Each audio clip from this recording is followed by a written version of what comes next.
how do you handle it? Because you're talking about mindfulness, breathing, prayers, and you yourself have, ups and downs. I have my ups and downs. Every human being that I saw, they have their ups and downs. When we are up, we're excited. When we are down, is when everything breaks loose. So how do you handle the adversity, Lisa? Um, Your darkest time, right? When was it? Without going to the details of it, the feeling, and how did you come out of it? when I was going through it, Mm. a few years ago, there was that a really difficult situation that I was in, and uh, when your stress gets at an all-time high, for me at that time, this was a few years ago, I noticed that I was desperate to find a solution for it. That's why I mentioned to you earlier just now that I believe that in our body, that or in our brains or in our system, that when we go through an issue or when we go through a problem, we're first going through this process where we are digesting that we have that problem. We're like, oh, we have this problem. I have this problem. I have this situation I'm going through. Difficult. And then suddenly um, there's this different phase that I'm going through, which is I need to get out of this problem. How do I get out of this problem? For me, I think when that kicks in, it is still the stress hormone released because the problem is not settled yet.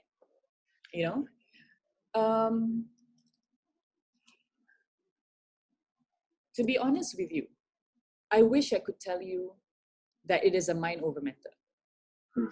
But depending on the severity of the problem, okay, our mind and our mind has its way of dealing with it depending on how severe the problem is. Yeah. So I think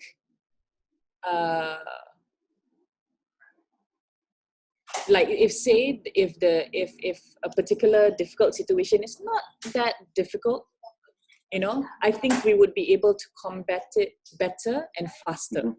Yep. But when it's something where it's like that might take months long to settle or something like that, meanwhile, in between is what's important in dealing with it. Yeah. The reality of it is that you're still going through the situation. Yeah. So based on my experience, it was very easy for everybody else around me to say, "Alah, don't worry lah, it gets better." They would tell me that. Yes. And then I'm like, yeah, but I don't see the light at the end of the tunnel at the moment because I'm still going through that situation.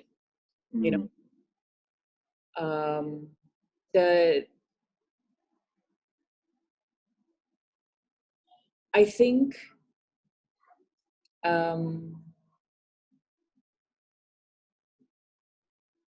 what I should have done when I was going through the situation was when I had to talk about it, because we need outlets, right? We need, whenever we're going through the situation, and sometimes it all just comes out, and then you're maybe say a close friend or maybe a friend or two. It's also close, and also sometimes you're like telling the situation, telling the problem. So and then if somebody says like, "Alah, it can't get any worse than that. It can't, don't worry lah, or whatever." I think what I should have done at that time, if somebody said that to me, would be that actually what I need you to do is not to provide solutions. It's not necessarily to provide solutions for me, because because maybe that's what you think I need you to do, but I think it's just for you to hear me out. Because the person hearing always thinks that macam they need to provide the solution, but the person but it's not necessarily the case for every problem.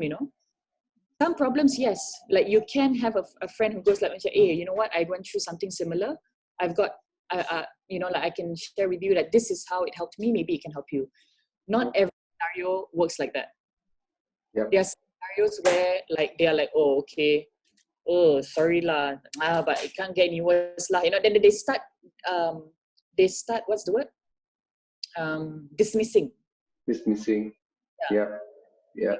When that happened to me, when they started dismissing, when I was pouring out, then I should have said, I don't need you to give me the solutions. I know, I understand. This is a unprecedented situation. Wow. I should have said that. Wow. I think. Yeah. That's amazing. I like what you said, Lisa. When someone is going through some kind of adversity in them, when they're pouring out, as I mentioned earlier, there should be just a safe environment for the person to express. They're not asking for solution. It's just letting that energy out. We have this app that we created called the Reset app.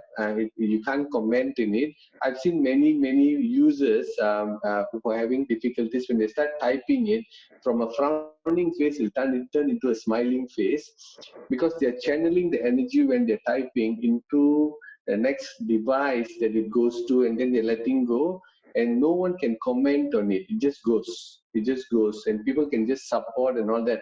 I saw that, because I totally agree with you. There should be one of the things that we use in our family for the past 12 years is a concept called WIFL, what I feel like expressing. When there's some issues happening in our house, when it's calm and collected, all are okay, we'll say, okay, let's have a WIFL session, and we'll start the session by telling what I feel like expressing, and it just goes on and on and on and on until the person says, that's what I feel like expressing, and no one has to judge. And we had our moments where some of the WIFL session was just tears, because tears is one way of letting go, right? Is it? Yeah, it's just an expression, right? Just like laughter, just like playing games and all that. So we don't even touch the person when they're crying, because the moment when we touch, it snaps them out of it. Let it be, let it be, let it be, let it be. So I think that is something you said, you hit a nail there. We need more spaces where we are able to express ourselves, right? Just without being judged. I'm not asking. Actually, me being a coach, sometimes when I sit with my clients, it's funny. When they sit down with me, they'll come up with some challenge. They'll talk and talk and talk and talk and talk, and we just listen and listen and listen, and then they'll give the solution also. And they're like, okay, that's fantastic. Let's just go get it done, because they know the solution, but they just need to let it out, because their mind is in a reptilian mode, right? It's stressed up. They can't think straight. So while they're talking it out, the signal is being pushed to neocortex, the brain where we are all human beings, where other animals don't have the structure of our neocortex, right? And we're able to come up with solutions. And it takes time. Yes. And we need to allow people. We are not in a race here, right? So yeah, I like what you said. Yeah, go ahead. About that situation that happened to me, because of the fact that I had certain incidences where I had dismissive responses, like, where with people going like, yeah, but once you hit rock bottom, the only way is up. I understand. They're all positive affirmations. I get it. But you see, the thing is, it depends on the severity of the situation, where sometimes what they need, what people need is sometimes just that outlet. They just need to they just either need to listen, to just hear out, because sometimes the solution is taking its place, but the outlet has not finished yet, like with the expression, expressing and all that, right? So bless them. I've got lovely girlfriends. I've known them from We stay from Pampers to Granny Panties. That's what we call it ourselves. Like we've known each other for a very long time, you know. And they noticed that I was starting to be recluse. I started to not really want to social so much, like with them. I didn't want to really meet up because, you know, like, or whenever I did, I was zoned out, like just sort of like, just because I'm just going through an issue, and I was neither here nor there with conversations that they were having. Although I was having a conversation with them, they knew that at the back of my mind there was something going on, you know, that kind of thing. So thankfully, they were very observant, and one day they intervened. They we had a meetup, and then they said that, you know, like, okay, we've all had our tummies settled, we've had our dinner, we dah makan, all that. Let's take a moment of silence. Lisa, do you have anything to share with us? So I was like, what? Share what? You know, they were like, you know, if you're okay, if you're ready, is there anything that you're bottling up inside or going through that you want to let out, you know? And I was sort of like, oh, why? You know, like I was sort of like, even I was sort of not even prepared in a way for that. But I knew that they came from a good place because they were highly concerned about whether I was okay, you know?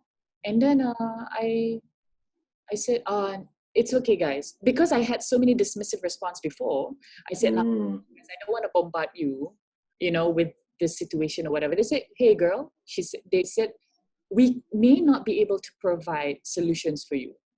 We're not geniuses. We're not professors or whatever. But if you need to let it out, we're here for you. You know, vent. If you just need to vent out, we're here for you. You know? I was like, nice. That was nice. You know, and then I was sort of, okay, it's a long story though. We've got all night, they said. And then I started sharing, and then it was, at the end of it, it was not them sort of like, there were a few questions along the way, like, oh, but if you did this, would that help? If you did this, you know, which is good, you know, because maybe I would have not figured it out or whatever.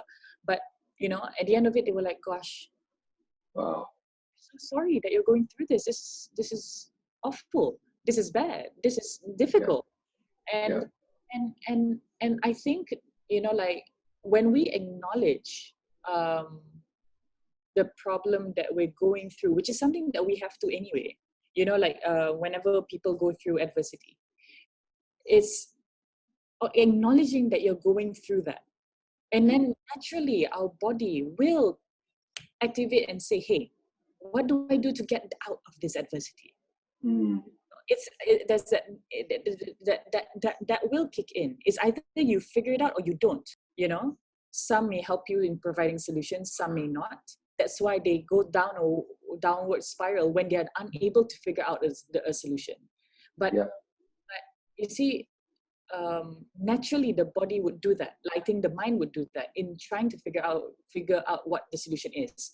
But it's understanding that while they're going through this, or trying to figure out what the solution is, or even if they found a solution and going through that, the stress is still there.